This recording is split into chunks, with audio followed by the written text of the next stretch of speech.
જય શ્રી કૃષ્ણ. મારી ચેનલમાં આપ સૌનું હાર્દિક સ્વાગત છે. આજે આપણે વ્રત ઉપવાસ માટે ખાસ પ્રોટીનથી ભરપૂર પોચા અને જાળીદાર ફરાળી પુડલા બનાવીશું. તો તેના માટે સૌપ્રથમ એક મિક્સિંગ બાઉલમાં અડધો કપ કુટ્ટુનો લોટ લઈશું, જેને ઇંગ્લિશમાં બકવ્હીટ ફ્લાર અને ગુજરાતીમાં કુટ્ટીના દાળનો લોટ કહેવામાં આવે છે, જે તમને કોઈપણ ગ્રોસરી સ્ટોર પર કે ઓનલાઈન સરળતાથી મળી જાય છે.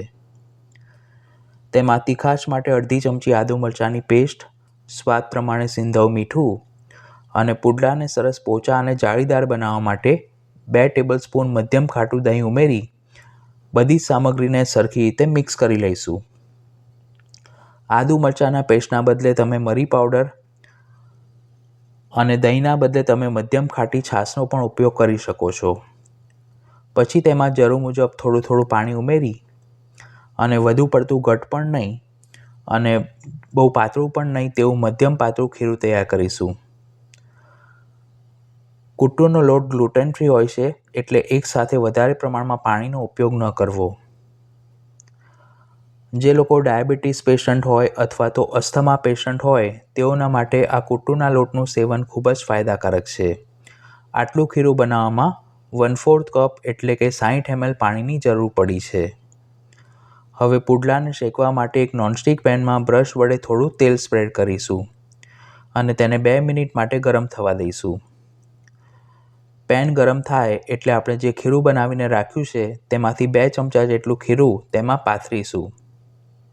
જો તમે ખીરુંની કન્સિસ્ટન્સી જરૂરિયાત કરતાં વધુ ઘટ રાખશો તો પુડલા ઉત્તપમ જેવા જાડા બનશે. એટલે જેમ આપણે ઢોસાનું ખીરું બનાવતા હોઈએ છીએ તે રીતનું મધ્યમ પાતળું ખીરું બનાવવું.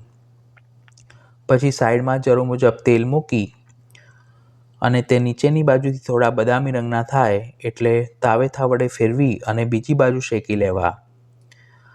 આ પુડલા પ્રમાણમાં પાતળા હોવાથી તેને શેકવામાં 2 મિનિટ જેટલો સમય લાગે છે. ગરમા ગરમ પુડલાને એક પ્લેટમાં કાઢી લઈશું. આ પુડલા દેખાવમાં બ્રાઉન રંગના બને છે, પરંતુ આરોગ્યની દ્રષ્ટિએ કુટ્ટુના લોટનું સેવન ખૂબ જ ફાયદાકારક છે. અત્યારે આપણે જેટલું માપ લીધું છે તેમાંથી 4 નંગ મધ્યમ સાઇઝના પુડલા બનાવી શકાય છે. આ સિવાય પણ મેં કુટ્ટુના લોટનો ઉપયોગ કરીને ફરાળી દહીં વડા, ફરાળી ઢોકળા, ફરાળી કઢી અને ફરાળી ભજીયાની રેસીપી પોસ્ટ કરી છે, જેની લિંક ઉપર આઈ બટન પર અને ડિસ્ક્રિપ્શન બોક્સમાં આપી છે.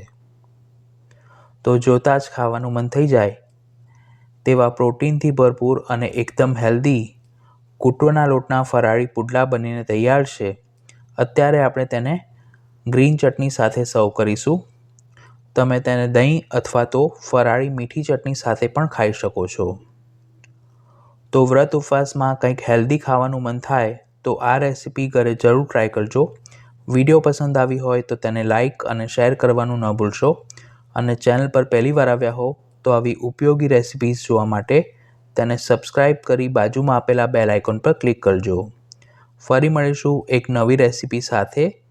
Thanks for watching this video.